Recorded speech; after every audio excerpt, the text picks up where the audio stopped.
Hello, in this video I want to show you how to add your business location on Instagram profile.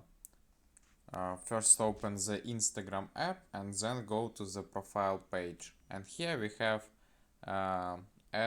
we want to add the business location. First open the some browser, for example Chrome, and here enter to search bar the maps and find the google.com, Google Maps.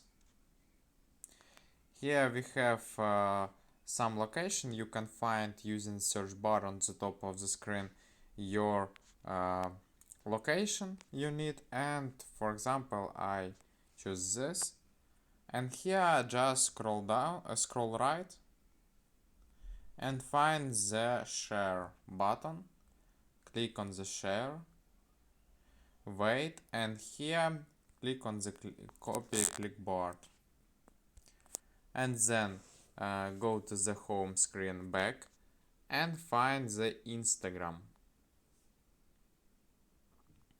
Here you can just click on the edit profile, then find the add link, click on the add external link,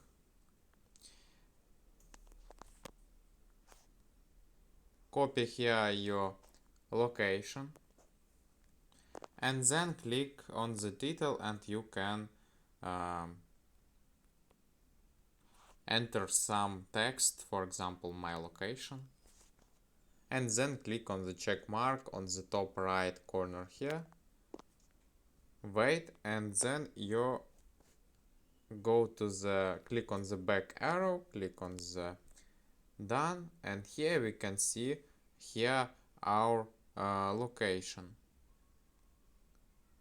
Just click on it and we can open this location if we need. Some users can do it, and as can we see it work. This is all for today. Goodbye.